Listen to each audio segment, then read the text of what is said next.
Congress party अपना एक आरोप पत्र लेकर आएगी पुनीत जी, और उस आरोप पत्र में हम तथ्यात्मक बात करेंगे कि कहाँ कौन सा घोटाला किया, किस विभाग में हुआ। मध्य प्रदेश की सरकार का आज की तारीख में कोई ऐसा विभाग नहीं है जिसमें भ्रष्टाचार नहीं हो। आपके दर्शक देख रहे होंगे और उसको महसूस करते हैं वो, और खास तौर पर ग्रामीण अंचल के जो लोग हैं वो रोजाना सिस्टम से लड़ रहे हैं, उनको किस किस जगह पे कितना कितना क्या क्या करना पड़ रहा है वो अच्छे से जानते हैं। लेकिन यहाँ मैं फिर कहूँगा कि क्या मंत्रियों की कोई जवाबदेही नहीं है?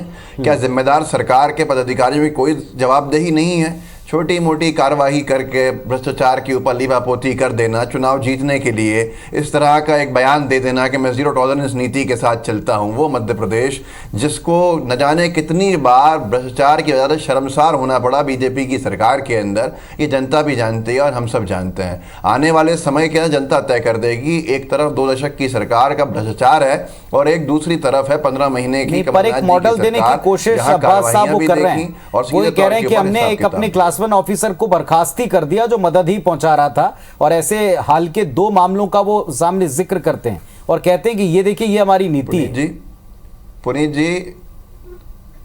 पुनीत जी 4 बार के मुख्यमंत्री को अगर 1-2 कार्रवाइयों का जिक्र करना पड़े अपनी नीति बताने के लिए, वो भी चुनावी साल में अंतिम 4-5 महीने के अंदर, तो आप समझ लीजिए जनता को एहसास भी नहीं है कि उन्होंने कोई कार्रवाइयाँ भी की हों। जनता उनको इस छवि से नहीं देखती है, वो इसको अच्छे से जानते हैं। अगर वाकई में कार्रवाइयाँ की होती तो मध्य प्रदेश के अंदर आज ये बताने की ज़रूरत नहीं पड़ती जो उनको बताने की ज़रूरत पड़ रही है। वहाँ कर्नाटक का चुनाव हारे और यहाँ ये बयान देना पड़ा और उसको दिखाना पड़ा और उस तरह का क्या जिसमें वो ये कहते हैं कि चूंकि हम यहाँ पकड़ते हैं, कार्रवाइयां करते हैं, इसीलिए आपको दिखता है, इसीलिए आप ये सारी बातें करते हैं।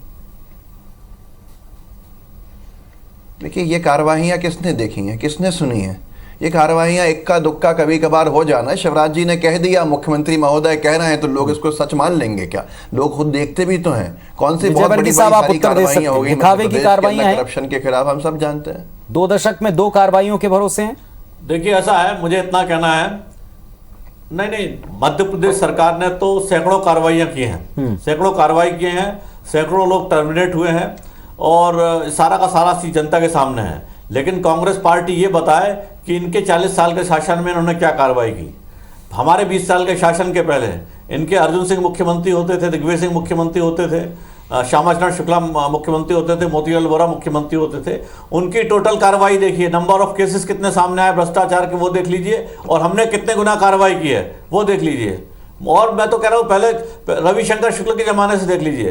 कांग्रेस पार्टी इस देश में भ्रष्टाचार की जनक है। इस देश में सारे भ्रष्टाचार को जो व्यापीकरण किया गया है वो कांग्रेस के लोगों ने किया है, और कांग्रेस 3 बार पतन के रास्ते पे पहुंची है।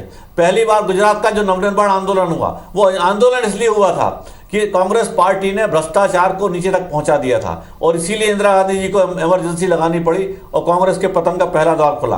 दूसरी बार बोफोर्स मामले में खुद राजीव गांधी भ्रष्टाचार के मामले में आ गए थे, और वो फाइल इसलिए बंद हुई।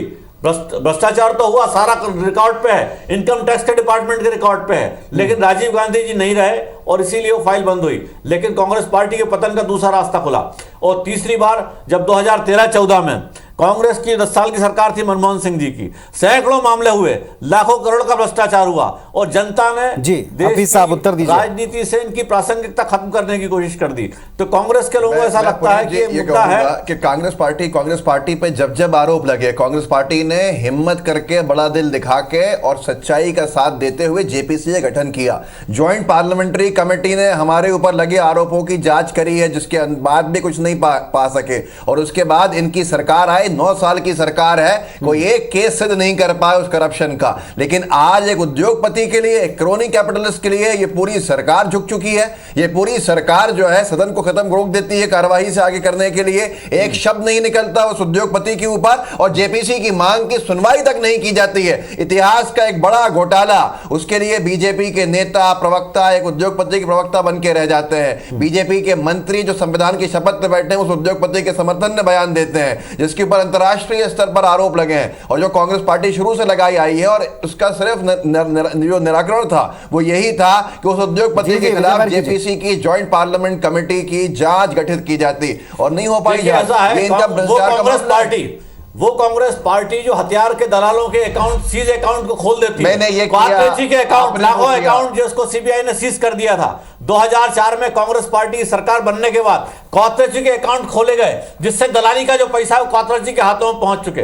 वो कांग्रेस पार्टी 9 अगर साल देश की सरकार किसी सिद्ध भी नहीं कर पाई व्यवसायी कुछ पे आरोप भी। लगाती है तो हास्यास्पद है। 9 जनता साल इनकी वहाँ सरकार कांग्रेस को कह रही है समझ 9 नहीं साल। पाई। क्योंकि 9 साल की कैसी निकम्मी सरकार है जो कुछ भी सिद्ध नहीं कर पाती है, लेकिन जो खुद कुछ भी सिद्ध नहीं कर पाती है। कांग्रेस के एक नेता को जेल में नहीं डाल पाए, ये ऐसी सरकार है कि दूसरों ये को ऐसी आरोप सरकार है। लगाकर न मध्य प्रदेश में न देश में, लेकिन एक उद्योगपति के आगे झुक गए, एक उद्योगपति के वैसे बहस केवल मध्य प्रदेश में नहीं है।